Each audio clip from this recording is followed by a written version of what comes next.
Hello, and welcome back to another episode of Profound.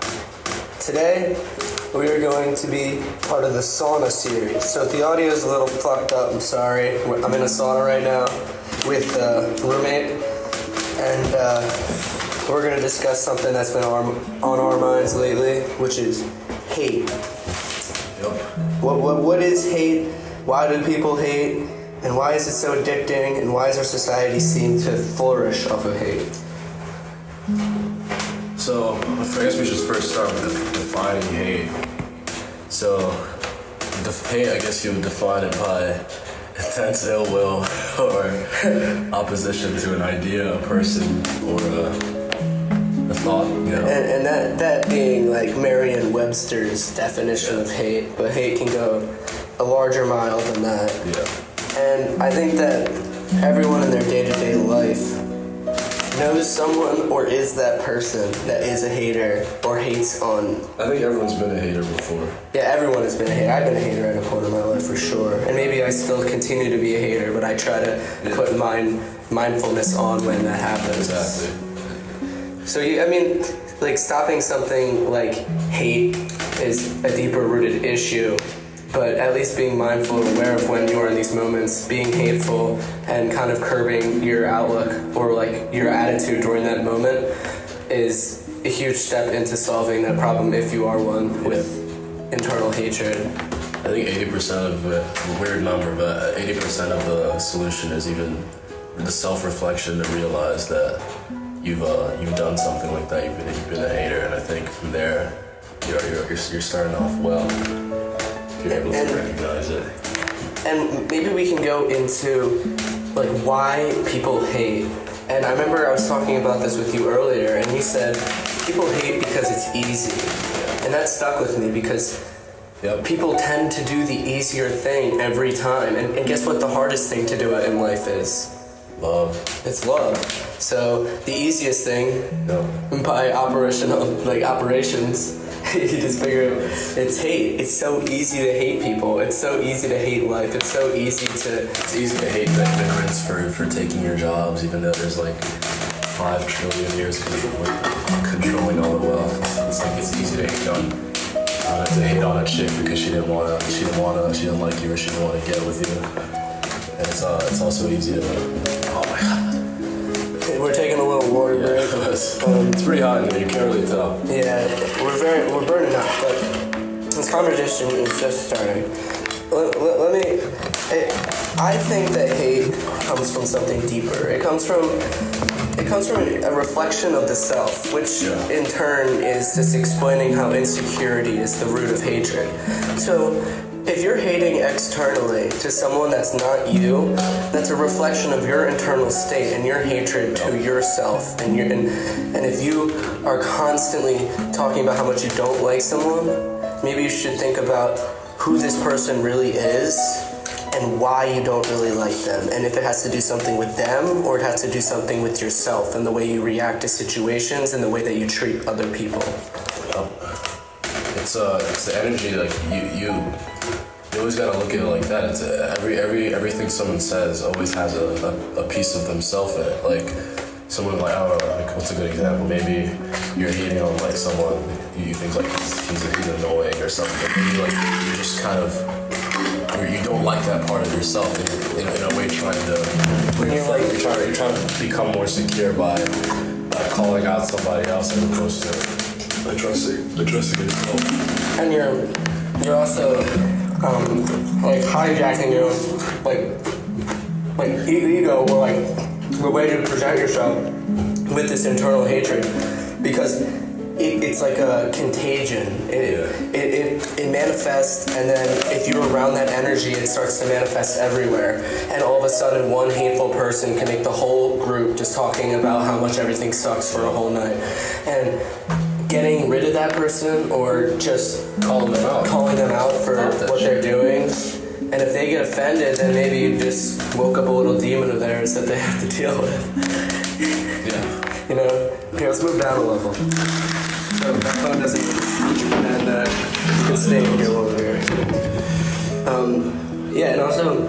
I think I see a lot and I'm glad you brought this up because I see like in like social settings, like some people just like they just can't like. There's just always like that. You know, like I don't want to say anyone's name, but like we know a person who literally everywhere she goes, it's just like she's always just saying some negative, you know, just on some negative ass shit. Nothing good to say ever, and like it's the longer it goes on, you just realize it's literally just a constant reflection. It's just I don't like this aspect of myself. I'm not happy. Yeah. So I want other people to not be happy because I'm not happy. I'm not okay with who I am. So I'm gonna make other people not okay with who they are. Yeah, and exactly. I'm gonna sin in my own way, and then I'm gonna judge other people for sinning in different ways, but just as equal in measure and amplitude. That's a really good way to put it. So, what's the solution? Is it just? I mean, I'll say my personal. I just try to spread as much.